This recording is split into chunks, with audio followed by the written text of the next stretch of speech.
Ok, amados, queridos, prazer é poder estar aqui nessa noite para conversar com vocês sobre esse tema.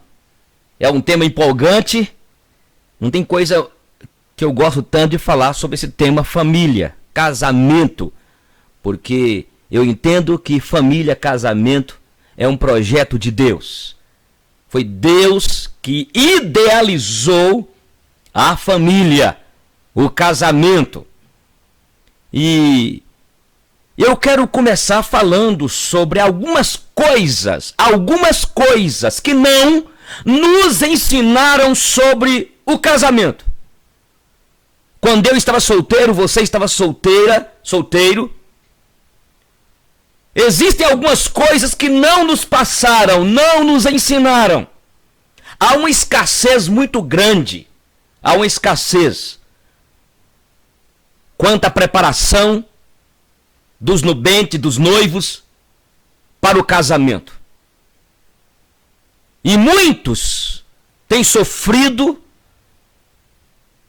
no relacionamento conjugal porque não foram preparados. Tem curso hoje para tudo, tem faculdade para tudo, não é? Tem a fisioterapia, tem a psicologia, a sociologia. Hoje existe em várias áreas existe cursos onde as pessoas se preparam, estudam para se aprimorarem.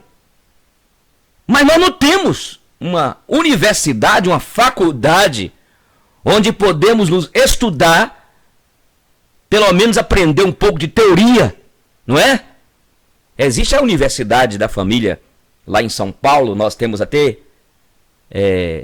feito alguns cursos deles, não é? Mas eu quero dizer que tem muita coisa que nós estamos aí caxingando, não é? Porque não nos ensinaram. Não nos ensinaram, gente. Então, coisas que não nos ensinaram, não nos falaram sobre casamento, sobre família. Nós entramos no casamento. E aí, dentro de pouco tempo, começou a ter os problemas. Porque nós idealizamos o casamento, a família. E não nos ensinaram, pelo menos não ensinaram para mim. Não nos ensinaram sobre o coração do homem, que é enganoso e desesperadamente corrupto. Até que nos ensinaram. Na escola bíblica dominical, aprendemos que o homem é mau, o homem é ruim. Mas a gente vai para o casamento, idealiza o casamento e esquecemos as verdades bíblicas.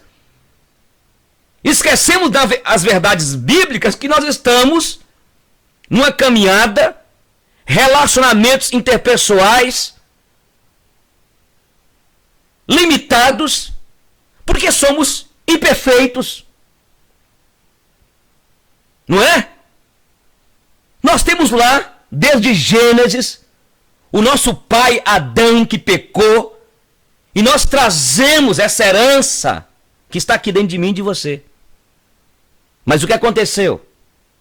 Nós casamos, idealizamos demais o casamento, a família, nutrimos expectativas um quanto ao outro, esperamos que um preencha o vazio no coração do outro. Não é assim? É ou não é, gente? O que aconteceu com muitos de nós? Eu vou ser rasgado aqui. Vocês me convidaram para falar e eu falei que tem de trazer pessoas, casais. Alguns talvez aqui tem um tempo já de casados, cabelos brancos, aí vai ficar meio indiferente do que eu vou dizer aqui. O que ensinou para nós homens, machos, quanto a casamento? Que você, no mundão era assim, que você precisava de aprender a fazer sexo. Tinha alguns pais que até levavam seus filhos numa zona de prostituição. Não é assim? Pagavam uma prostituta para colocar o menino para aprender a fazer sexo, porque ele estava perto de casar. Era como se fosse uma despedida de solteiro. E ele tinha de ser, então, um garanhão. Teria de estar bom. Não é assim? E a vaidade que existia? O cara chegava e falava assim, eu quebrei 3 cabaços. Cabaços. Escandaliza não, irmão. Você tá vendo muita coisa na internet aí, na televisão, não vem escandalizar, não. Vem com essa carinha pra cá de santinho, não, viu? Nós falamos que íamos abrir algumas coisas aqui, e eu vou abrir, mas você sai devagarzinho, se você não quiser ouvir, pode sair pra porta lá, não tem problema não. Porque daqui a pouco o negócio vai pegar, tá ligado? Mas o que o cara fazia? O cara falava assim, não, olha cara, eu quebrei 3, 4 cabaços para as irmãs aqui novas, né? Meninas novas aí, algumas antigas já sabem, né? O que é cabaço? Era romper o ímen da mulher. E alguns se eram vaidosos em dizer que só casavam com mulheres virgens. Então o cara, na linguagem, né, deles, quebrava 3, 4, 5 cabaços. Quem quebrava mais ficava orgulhoso, vaidoso. Era o comentário entre a roda de amigos, lá no barzinho, lá comendo churrasco. Já sabiam as mulheres da cidade que, na verdade, não tinham mais cabaços. Era assim, entende? Ih, irmão. A ideia então é essa. Quem conseguia romper o ímen. E aí o cara casou. Aí ele nutriu na mente, ele não entendeu, não ensinaram pra ele, não ensinaram pra você, meu irmão. Hein? Não ensinaram pra mim, nem ensinaram pra você. Que sexo, isso é mentira, não se faz da maneira como eles aprenderam. Não se faz como você aprendeu lá, rompendo lá o ímen, quebrando os cabaços. Não se faz sexo desse jeito. Entendeu? Não ensinaram que a penetração é o último da lista. É o último. Não ensinaram pra você, ô macho, não ensinaram pra você, e é por isso que a sua esposa está frustrada, e é por isso que você está aí, porque você não aprendeu até agora que a mulher, a linguagem do amor da mulher, a maneira como a mulher excita, a maneira como a mulher é preparada para o ato, para a celebração, porque para mim, eu vou deixar para o final, porque eu quero colocar algumas coisas agora, mas porque para mim, o que está acontecendo hoje é que tem um monte de pessoas, inclusive tem um monte de pastores, que estão fazendo sexo, e nós temos de parar de fazer sexo, nós temos de começar a celebrar a intimidade. Há uma diferença entre fazer sexo e fazer amor. E há uma diferença maior que no momento de intimidade é o momento da celebração, da intimidade, do amor um para com o outro. Vocês estão entendendo o que eu estou falando? Está um pouco distante aqui de vocês, né? Não dá nem para vocês.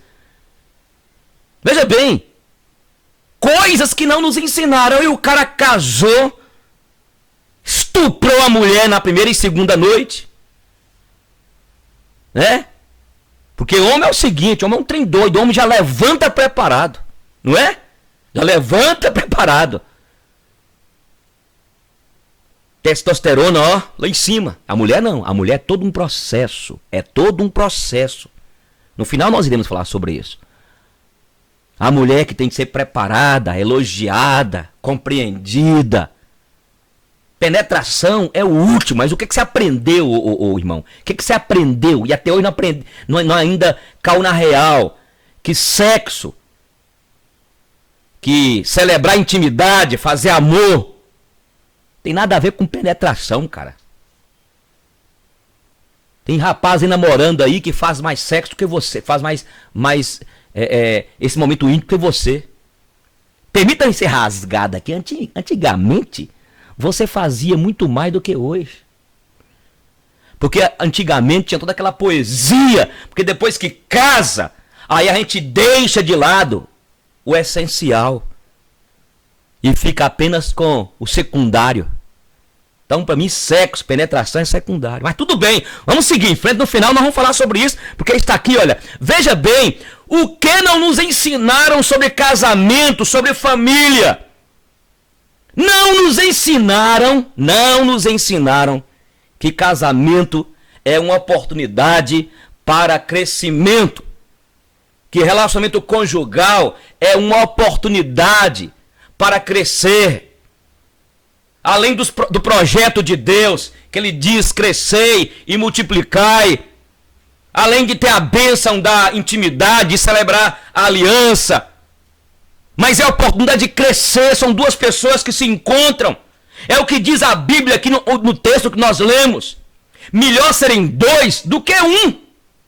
Porque quando um cai, o outro levanta. É um ajudando o outro, porque são duas pessoas que se encontram limitadas, cheios de idiosincrasias, de mazelas, traumas, complexos. Mas o que acontece? Só fica no sexo. Quando eu casei, era 3, 4 vezes por dia, não era assim? 3, 4 vezes por dia. Toda hora. 3, 4, 5. Deu um novinho aqui, né? Depois o negócio cai na rotina, que eu vou falar daqui a pouco. Rotina. Casamento, cara. Escute, não nos ensinaram que casamento é uma oportunidade de crescer, de estarmos juntos, de construir juntos, de ser curados. Quantos que estão aqui que ainda têm as suas mazelas, seus traumas, suas frustrações? Quantos hoje que o casamento não se tornou um jugo ou prisão? Tem algumas mulheres aí que falam assim: oh meu Deus, que essa desgraça que eu não aguento mais. Tem alguns homens que falam assim: ai meu Deus, que tormento. Quando eu era solteira ali que era vida. Quando eu era solteira era vida. Depois que eu casei, se tornou um inferno esse casamento. Por quê? Porque não nos ensinaram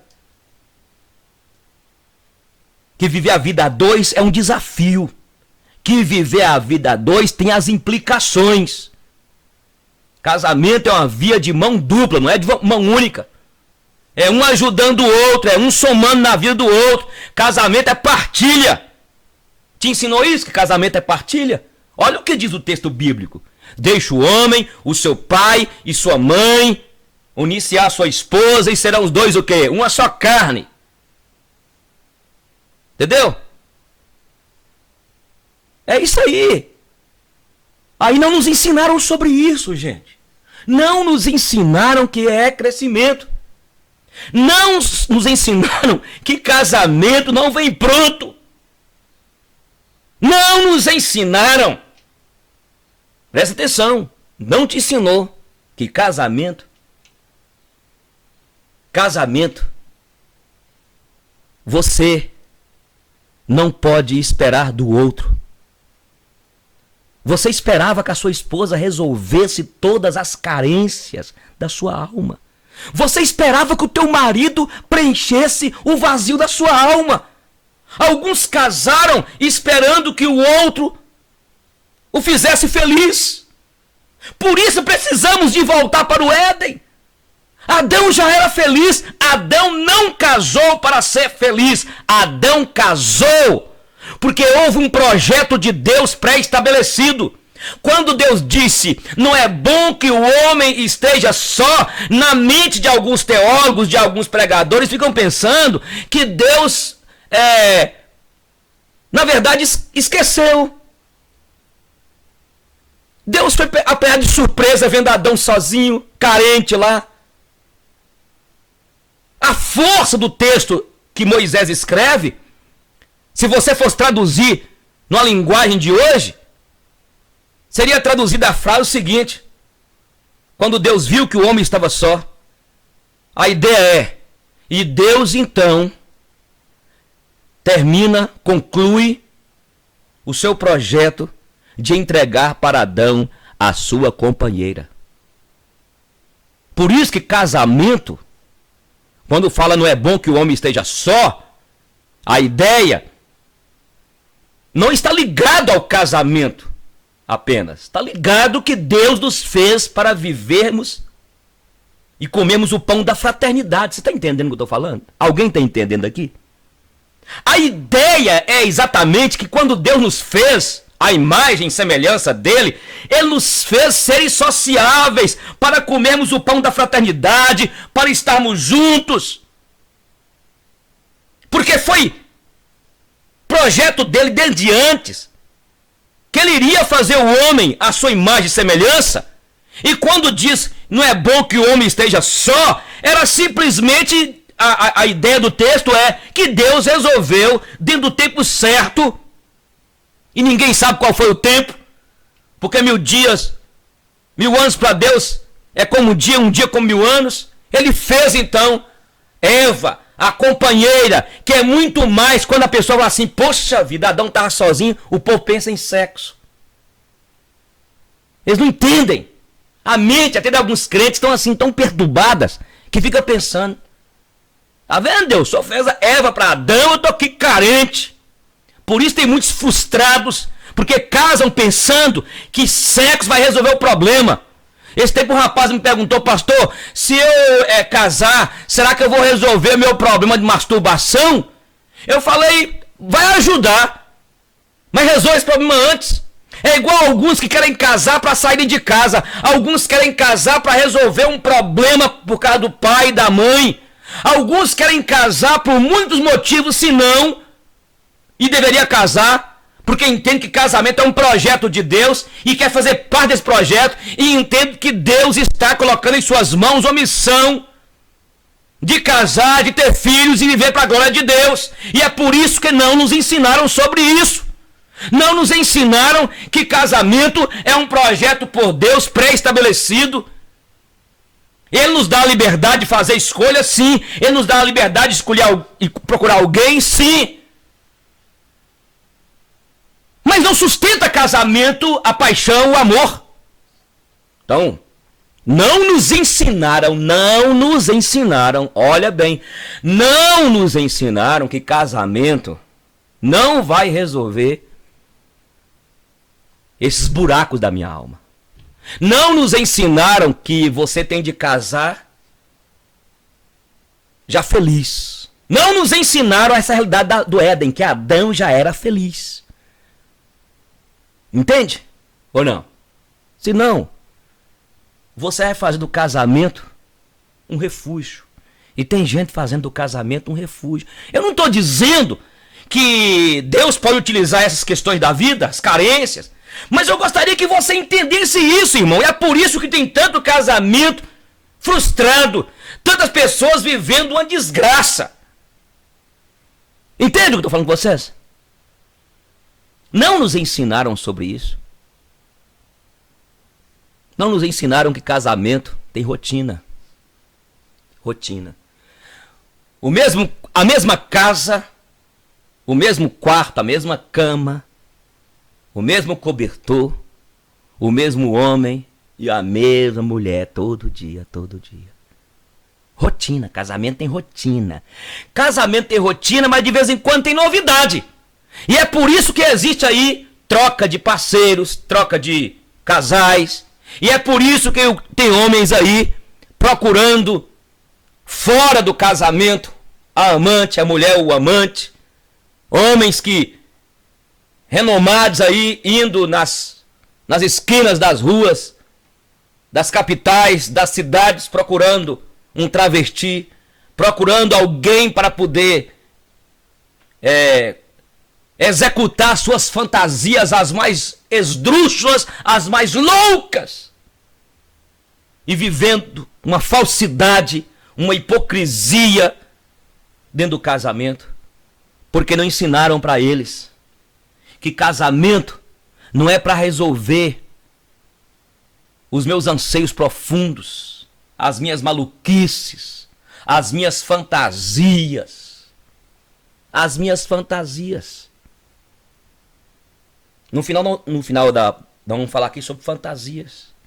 Porque de vez em quando a mulher pergunta, pastor, eu posso fazer essa fantasia? O homem, eu posso fazer essa fantasia? Essa fantasia? O povo está atrás de fantasia. Entende? Se você for pensar bem, o que acontece conosco, sempre há o egocentrismo. Há uma insatisfação na minha alma. E nós não entendemos ainda e não nos ensinaram que o único que pode preencher o vazio da minha alma é Jesus. Adão, gente, estava numa boa. Você está pensando que Adão estava carente de Eva? Ou de alguém? Tem alguns líderes que colocam aquela poesia que Adão ficou colocando o nome na girafa, no leão, né? Leoa, leopardo e tal, vai. E aí Adão caiu numa profunda angústia, ou heresia. Havia pecado? Por que Adão ia cair numa profunda angústia? Isso é fantasia. Entende? É fantasia. Adão estava completo, gente. Adão era completo, era satisfeito. Não nos ensinaram isso. Aí partimos para o casamento, cheio de fantasias, desejos. É ou não é? Homens que tiveram 3, 4, uma vida promíscua, uma vida ativa sexualmente. Aí casa. Ele não tem paciência com a mulher, porque a mulher não é como o homem, como eu lhes disse introdutoriamente. Ou a mulher que tinha uma vida, né, ativa sexualmente, fazia programa, aí de repente casa. E, na verdade, como não tem ainda um encontro com Deus, com Cristo, como o vazio da alma não foi preenchido ainda, aí continua. Então aprenda isso, gente. Coisas que não nos ensinaram, não nos ensinaram que Deus que tem de preencher. E casamento é apenas um detalhe. Casamento faz parte de um projeto de Deus. Por isso que você que está aqui tem de aprender, olha, e ensinar para os seus filhos. É preciso aprender, é preciso você, está sendo gravado, você que está me ouvindo neste momento, você que está no YouTube aí me ouvindo, você que é jovem, menina, por isso que é preciso você entender isso. E casamento não vem pronto. Casamento não resolve esses problemas enquanto você não entender e ter uma experiência com Cristo da cruz, com aquele que preenche os recônditos abertos da nossa alma. Mas não nos ensinaram também, gente, que casamento, presta atenção, não nos ensinaram que paixão, amor, não sustenta casamento. Vocês conhecem pessoas que casaram? Eram apaixonados um pelo outro? Conhece ou não conhece? Hã? Pessoas que... Eu tenho um amigo meu, cara, eles eram lindos, separados. Casou para um lado, um casou para o outro lado, recasou, né? Casou a segunda vez. Escuta, você que está aqui. Nós temos aqui uns 3... Quantos? Quantos casados aqui tem menos de um ano? 2. Quantos anos? 6 meses? É. Então 2, 3. Quantos tem aqui 2 anos para baixo? 3 casais também. 6. Aprenda uma coisa. O amor que você tem para essa menina aí não sustenta casamento. Não, pastor Eugênio, não. Não. Esta é a ilusão. Não nos ensinaram isso. Não nos ensinaram. Alguns usaram aquele texto, tá aqui, ó, de Cantares. As muitas águas não poderiam apagar este amor, nem os rios afogá-lo. Ainda que alguém desse todos os bens, o ouro, a prata, em troca deste amor, seria desprezado.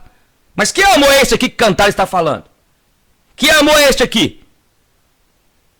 Gente, a paixão, o amor eros, este amor eros, que faz parte da nossa humanidade, que Deus colocou em nós, este amor que me leva a declarar para Giselda que ela é a paixão da minha vida, que ela me encanta, não é, escuta bem aqui, base, escute, não é base, essa paixão, este amor que você tem por ela, viu, vocês casadinhos novos aí, não é base irremovível para que vocês possam dizer até que a morte separe. Não, pastor, não. Não.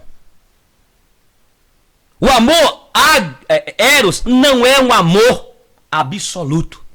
Eu sempre gosto de brincar. Se eu morrer, Giselda ainda está bonita. Tá bonita. De repente ela vai casar com um cara e vai declarar tudo na intimidade para ele. Porque amor, eros, não é absoluto, cara. Entende? Por isso que não nos ensinaram que casamento é uma aliança que você faz diante de Deus, entendendo o projeto dele. E que você está disposto, apesar de limitado, frágil, pecador, viver com a sua esposa, com o seu marido, e com a ajuda do Consolador, do Paráclitos, o Espírito Santo. Quando eu faço um casamento, depois de dar uma palavra como sobre a importância da vida a dois, a importância da dependência de Deus, eu sempre coloco o casal.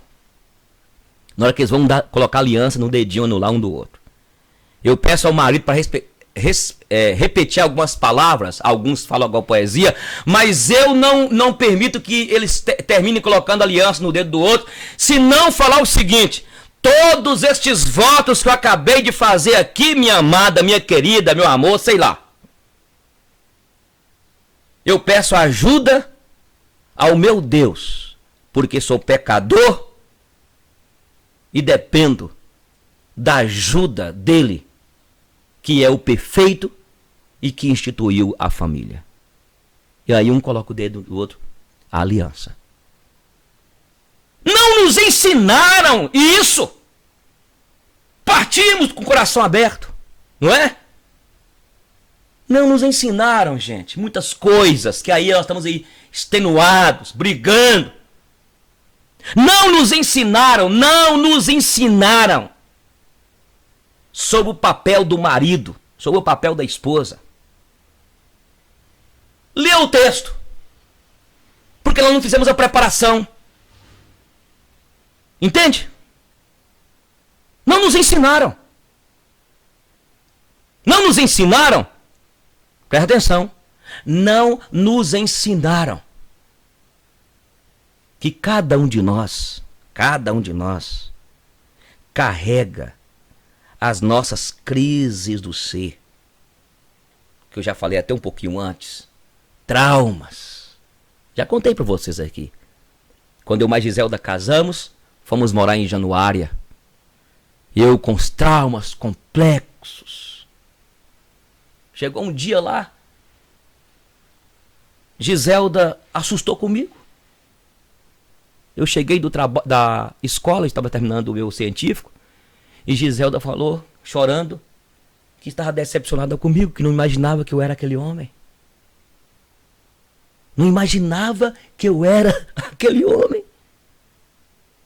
Porque eu comecei a revelar as crises guardadas dentro de mim, entendeu? Guardadas. Aí eu quero colocar que não nos ensinaram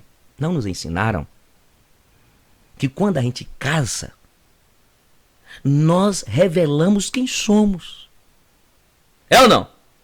Não é? Quando namora, quando estão noivos, a menina fica arrumadinha, um perfume, toda maquiada, o cara daquele jeito. Depois que casa, um relaxo. Quando a gente casa, a gente vira pro lado certo, porque a gente vai revelar quem verdadeiramente somos, ou é. As picuinhas, as mazelas, umas picuinhas esquisitas. Eu mesmo tinha um problema, eu ficava 10 dias. Tinha vezes que eu ficava meio neurado. Sendo bipolar. 10 dias fechado. Giselda tinha até medo. E foi nessa época que ela chorou. Mas foi aí que eu comecei a abrir a alma com ela, dos meus traumas, minha criação. E aí nós começamos a ser um na vida do outro, instrumento de cura, de libertação. Aí começamos a aprender que eu não posso ficar dependendo dela, ela não pode ficar dependendo de mim. Eu parei de nutrir expectativas quanto a ela, ela parou de nutrir expectativas quanto a mim. Aí vieram as meninas, Melissa, depois Luna, e começamos então a nutrir expectativas, idealizar os nossos filhos. Queremos que nossos filhos sejam o que eles não são. Transferimos para os nossos filhos as frustrações nossas, da nossa adolescência, da nossa juventude. Eu não consegui fazer o curso de medicina, eu não consegui fazer o curso de direito, eu não consegui fazer aquilo que eu tanto sonhei, então eu começo agora a forçar, a imprimir, a obrigar o meu filho a ser aquilo que ele não é. E é por isso que está aí tantas meninas novas, adolescentes em depressão.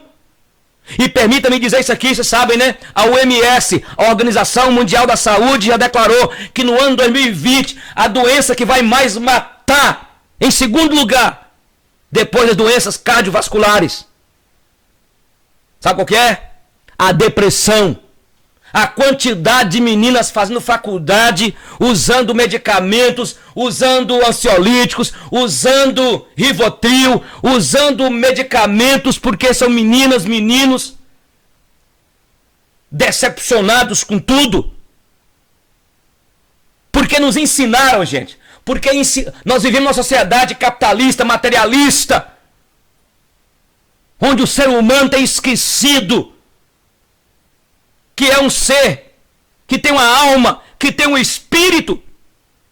Até mesmo, quem sabe você que está aqui, vocês casados, você está em depressão, sabe por quê, minha irmã? Você se tornou excêntrica demais, você se tornou excêntrico demais, a tua família se fechou, vocês só pensam em vocês não são generosos, vocês não ajudam ninguém, vocês se fecham, vocês construíram a sua redoma, o seu gueto. Materialismo, só pensa em ganhar dinheiro e está dentro da igreja, mas está vivendo uma vida desgraçada. Se solte, se liberte. O amor ao dinheiro é a raiz de todos os males. E quantos têm se perdido? Eu estou falando de pessoas crentes, estou falando de você, minha amiga. E não nos ensinaram sobre isso. Não nos ensinaram o que Deus ensinou sobre Abraão. Quando Deus disse para Abraão que a família dele seria uma família que ia abençoar a terra, que dele sairiam nações. E casamento é isso, não nos ensinaram que casamento é isso, que casamento nós unimos para que através das nossas vidas pessoas conhecessem o Senhor.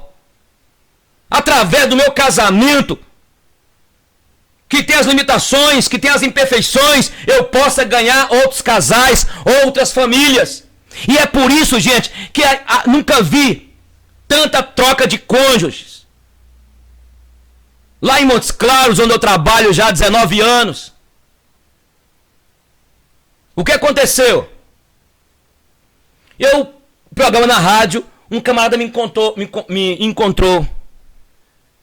Era o seu quinto casamento. Quinto, ou melhor, relacionamento. Teve acho que 3 e depois outros 2 resolveu apenas ficar junto. E ele falou, eu preferia voltar para a primeira. Os problemas mudam as pessoas, mas os mesmos problemas. Presta atenção, enquanto eu e você não reconhecer que é ruim, que é mal, enquanto você não reconhecer, meu querido, que você é ruim, é mal, que você tem de pedir perdão para tua esposa, que você tem de pedir perdão para o teu marido, enquanto você não se humilhar, enquanto nós não descermos, meu querido, para a cruz e nos humilharmos, enquanto não fizermos isso, vai ficar esse casamento fantasia, vai ficar essa lástima. Você não precisa de muito para viver. Nós não precisamos de muito para viver. O muito sem Deus, nada se faz. Mas o pouco com Deus, muito se faz. Muito, muito, muito se faz. E não nos ensinaram que a nossa família foi feita para isso. Não nos ensinaram que casamento a gente tem que tirar a roupa. Não estou falando da roupa, da peladagem. Permita-me dizer, fica peladão não. Que essa aí você sabe. E no casamento o cara quer só isso. Tô falando isso não. Eu tô falando a nudez da alma. A nudez. Giselda sabe coisas da minha vida que ninguém sabe. Eu sei coisas, detalhes da vida dela que ela não abriu com ninguém e morreu entre nós dois. Tem coisa que você só vai abrir com alguém de confiança, com uma sacerdotisa, um sacerdote de confiança. Então é isso, casamento é nudez, é rasgar a alma. Você já abriu a alma com a tua esposa? Eu me lembro uma época que a minha cunhada faleceu, ela vivendo crise no casamento com meu irmão, e ela me perguntou: Eugênio, me conta alguma coisa do fulano de tal. O marido dela é meu irmão. Aí eu sentei com ela mais ou menos 1 hora e fui rasgando a alma aqui, como nós fomos criados, a vida dele. Ela foi chorando, e ele nunca me disse isso. Da agora em diante eu vou compreendê-lo mais. Então escute! Não nos falaram da importância que é de nós nos desnudarmos, rasgar um com o outro a alma. Adão e Eva no paraíso, eles estavam lá naquela nudez. Se envergonharam. E por que envergonharam? Tentaram cobrir-se com aquela folha de figueira. É igual muitos de nós estamos fazendo, tentando cobrir com alguma coisa. Tem um bocado de mulheres cobrindo a sua nudez, as suas frustrações, os seus traumas, a sua falta de aceitação de si mesma, fazendo plásticas, viciadas com plásticas. Eu não sou contra a plástica. Não sou contra. Mas há um endeusamento do corpo. Você não precisa de plástica, minha filha. Você precisa de abrir a tua alma com teu marido. Mas o problema é como abrir a alma. O marido constrange, o marido não entende, o marido não olha com olhar de doçura, não olha com olhar de um conselheiro, de um amigo. Entende? Eu me sinto um cara curado. Quantas coisas que eu abri para Giselda, as minhas fragilidades, as minhas fraquezas, abri com ela. Coisas que não nos contaram, não nos falaram sobre casamento. Não nos falaram sobre isso. Não nos falaram. Você tem que contar pro teu marido. Sabe? Contar pro teu marido. Rasgar a alma com ele. Para que ele possa te ajudar, para que vocês possam ajudar um ao outro.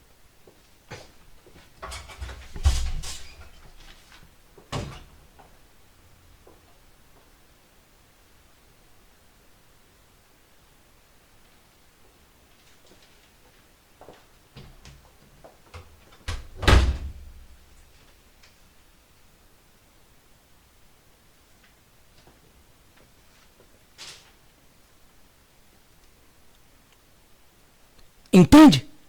É um ajudar o outro. Aprenda isso. Casamento não vem pronto.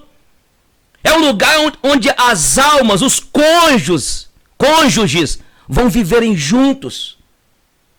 Nessa aventura, não que casamento é aventura, mas tem aventura. Nessa aventura de viverem juntos até que a morte os separe, para construir um projeto onde nessa relação tem filhos, onde nessa relação iremos um curar o outro, ajudar o outro, onde nessa relação Deus irá fazer através da tua casa, da tua família, milagres. Usar vocês como casais, como família, para ganhar outras famílias. Sabe o que significa cônjuge? Cônjuge, debaixo do mesmo jugo. Mas um jugo leve. Cônjuge. Sabe o que significa casal? Interessante. Casar. Casar vem de gamel. Gamel vem de gamado. Entendeu? Gamel vem de gamado. E gamado vem de gema. E gema é uma pedra de valor. Entendeu? E essa pedra de valor, ela foi forjada, ela vem de carvão. Essa pedra gema é um carvão que depois se torna uma pedra de valor. Fica debaixo da terra aquele carvão, recebendo milhares de graus centígrados, fogo, gases, um tempo. sendo forjado ali, até que se torna uma bela diamante, uma pérola preciosa. Casamento é isso. Vem as inconveniências, vem as lutas, vem os problemas, é assim ou não é, gente? As discórdias, as decepções. Mas é lá na família que vai sendo forjada este momento importante. Então veja bem, quando eu falei que cônjuge debaixo do mesmo jugo, esses dias eu fui na roça do meu tio lá em Salinas e vi lá 2 bois debaixo do mesmo jugo. Você não pode colocar um boi e um cavalo. 2 bois, um vai para um lado, o outro vai também. É isso. Entende? Casamento tem lutas, tem dificuldades. E talvez você esteja nesse encontro aqui de casais. Escuta. E nós iremos falar depois, parece que o tempo está terminando, né? Nós iremos falar depois, porque talvez você veio aqui com tantos problemas. E eu quero dizer para você que aquele que instituiu o casamento está aqui. E ele quer restaurar o teu casamento hoje. Um milagre pode acontecer. Em nome de Jesus Cristo de Nazaré. Pode acontecer. Não nos ensinaram muitas coisas. Não nos ensinaram que quando a gente casa, olha, deixa o homem, seu pai e sua mãe unir-se-á com a sua esposa, serão os dois o quê? Uma só carne. Deixar. Agora, você saiu, não é? Você saiu aí, ó. Qual o nome seu, querida? Hã? Jaqueline. Jaqueline, o seu, querido? Isso. Então, Jaqueline, como é que é? Alain. Hã? Jarlan. Jaqueline e Jarlan casaram. Ela veio e ele veio de lá. E agora, os dois, o que ela tinha um carro, faz de conta que ele tinha uma moto. Ela tinha lá o lote. Agora, é uma partilha. Não é mais meu carro, minha casa. O que é meu e minha, hein? É meu sutiã, minhas calcinhas. Eu fico angustiado, eu vou na casa da pessoa, casalzinho novo, aí a mulher, ó, minha moto, meu carro, essa é meu. Não. Os dois uniram, deixaram a casa, os pais, para construir uma nova história. É uma partilha. Entende? É uma partilha. Onde os dois vão somar juntos. Na matemática de Deus, é tremendo. 1 mais 1, 1. É assim. Somar. É minha, é meu, é um protegendo o outro. Por isso que a Bíblia diz que o corpo da esposa é do marido, o corpo do marido é da esposa. Por isso que não pode, de maneira alguma, a mulher querer fazer um jejum sem comunicar com o marido. Por quê? Porque o corpo não é seu, o corpo é dele. O corpo não é seu, o corpo é dela. E é por isso, daqui a pouco não falar, que nós vamos entrar mais aprofundado sobre a questão sexual, intimidade sexual, porque alguns perguntaram aqui o que pode e o que não pode no casamento. Porque tem homens que querem fazer da mulher prostituta. E tem alguns pastores ensinando, você tem que ser como a prostituta na cama. Isso é do capeta, isso é do inferno. Cadê o respeito? Tem que ter mútuo consentimento em tudo. E mesmo tendo um mútuo consentimento, tem algumas coisas que você precisa despertar, porque não deve fazer, porque vai trazer problemas para o casamento. Pode trazer enfermidades. Não vamos falar sobre isso. Ai, pastor Eugênio, eu posso fazer sexo anal? Não vamos falar sobre isso. Não, meu irmão, curva na cabeça, não. Sabe? Estava aconselhando há algum tempo um casal, depois do encontro casal, e perguntar, eu explicando, dentro da fisiologia. A Bíblia não tem base para você dizer que não pode ou pode. Dentro da fisiologia, dentro da questão, um médico nos ensinou, dei para eles o link do DVD, da mensagem na internet, que não é legal, porque os tecidos anais são irreconstruíveis, e falei, apesar de erógenos e tal. Depois de gastar um tempão explicando pra menina, ela falou assim, mas eu gosto de fazer. Eu falei, problema é seu, O problema é seu. Entendeu? Porque tem algumas práticas que se tornou o quê? Já se tornou uma coisa animalesca, louca. Então não vamos falar. Que hora que é a palestra? Então mais tarde sobre isso. Ok? Então tem que ter cuidado, o corpo é seu, o corpo é dela. Deve preservar, zelar. E tem muitos casais, e quem sabe é você, que tem de orar a Deus, pedir misericórdia e graça, para tirar algumas manias doidas, que faz parte do mundão, precisa de cura. Há um desvio, tem muitos desvios hoje, dentro de casais, entre casais, desvios, sabe? Que não é aceitável. Não é aceitável. Vamos seguir em frente. Coisas que não nos ensinaram, não nos explicaram, coisas que não nos ensinaram quanto ao casamento. E não nos ensinaram que a paixão, o primeiro amor, no início pode acabar com o tempo, as tentações. Por isso você que está aqui tem de vigiar. Talvez você está aqui, está viciado com a internet, você está viciada com a internet.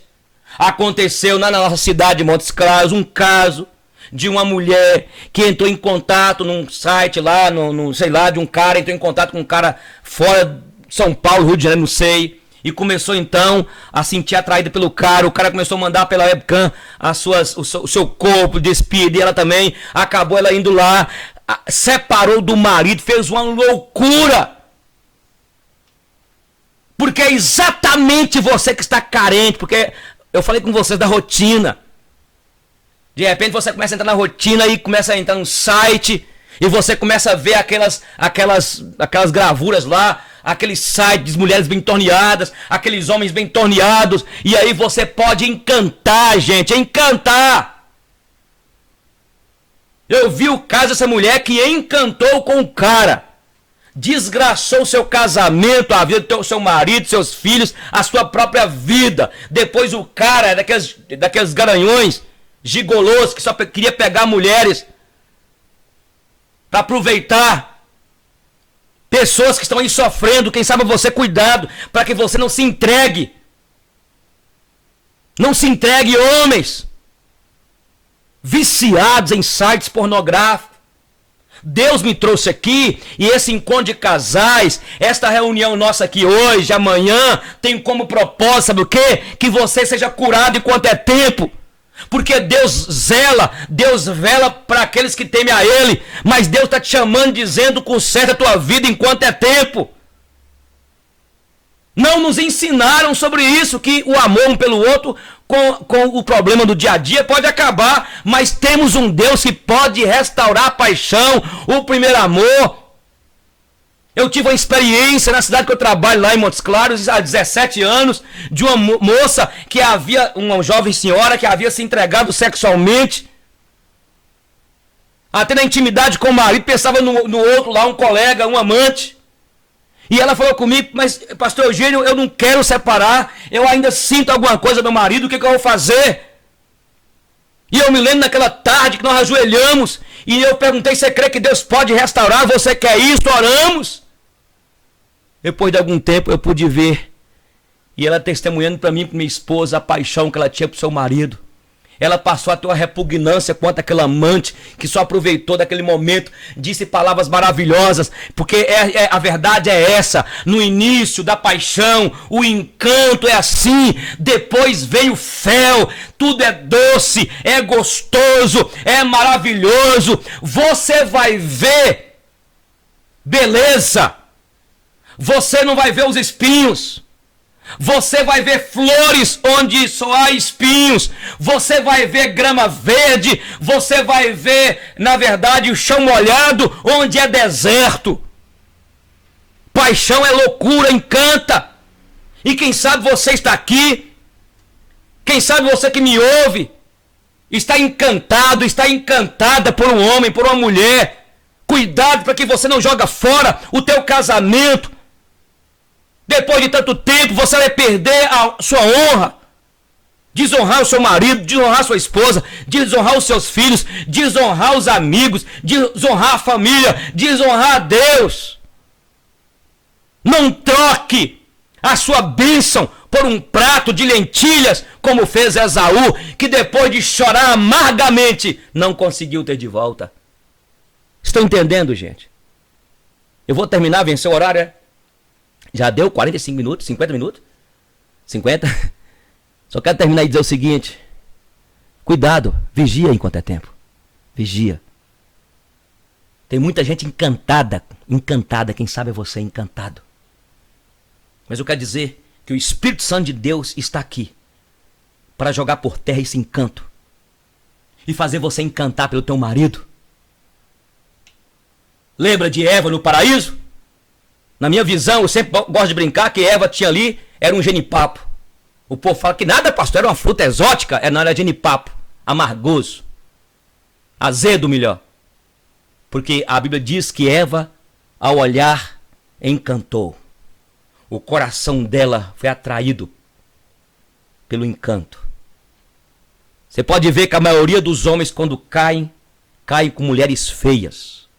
Algumas mulheres, uma das que eu tratei há pouco tempo, de um relacionamento que ela acabou caindo no adultério, encontrou um cara horrível, seu marido, um homem bonito, mas é o quê? Foi pela lábia. Lembra de Eva? Ah, Eva, que nada, Deus falou isso? Você tá doida, Eva. Você também vai ser conhecedora do bem e do mal. Eva,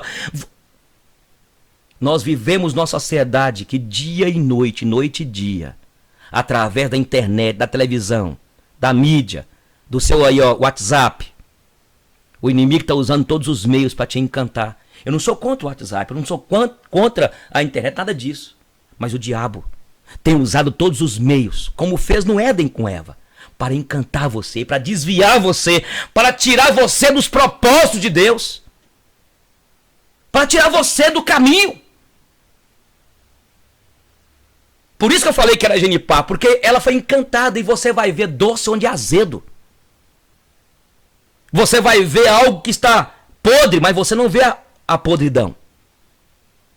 Você vai ver um corpo daquela mulher, o corpo da sua mulher é perfeito, é lindo, mas você está tão encantado que você vê aquele corpo e quando você faz, você sabe disso.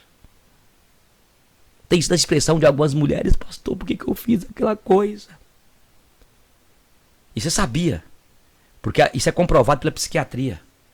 A pessoa cai, se sente angustiado e a única maneira de ele aliviar é cair novamente. É igual o matador em série. O serial killer é assim. Por isso, quem sabe você está vivendo essa ideia. Você acaba angustiando, ficou azeda, amarga. E aí você depois quer cai novamente. Mas você poderá colocar fim nisso hoje. Porque o Espírito de Deus está aqui, Jesus Cristo está aqui para tirar da tua vida o espírito de encanto, em nome de Jesus, o espírito de encanto. Entende? E fazer você apaixonar pela tua esposa, pelo teu marido. Fazer você encantar pelo corpo dela novamente. Você tem que pedir hoje a Deus, hein? Pedir a Deus hoje, Senhor, me dê olhos para que eu possa ver. Muda a minha visão. Abre os meus olhos. Eu preciso voltar ao primeiro amor com a minha esposa, com o meu marido. Eu preciso voltar ao primeiro amor. Então eu quero orar por você neste momento. Eu gostaria de pedir só 5 minutinhos, porque eu quero orar aqui agora. Eu quero te convidar para você vir aqui à frente. A maior aventura de um ser humano é viajar. E a maior viagem que alguém pode empreender é para dentro de si mesmo. E o modo mais emocionante de realizá-la é ler um livro. Pois um livro revela que a vida é o maior de todos os livros. Mas é pouco útil para quem não souber ler nas entrelinhas e descobrir o que as palavras não disseram. Ser um empreendedor é executar os sonhos mesmo que haja riscos. É enfrentar os problemas mesmo não tendo forças. é caminhar para lugares desconhecidos, mesmo sem bússola. É tomar atitudes que ninguém tomou. É ter consciência de que quem vence sem obstáculos triunfa sem glória. É não esperar uma herança, mas construir uma história. Quantos projetos você deixou para trás? Quantas vezes seus temores bloquearam seus sonhos? Ser um empreendedor não é esperar felicidade acontecer, mas conquistá-la. Augusto Cury.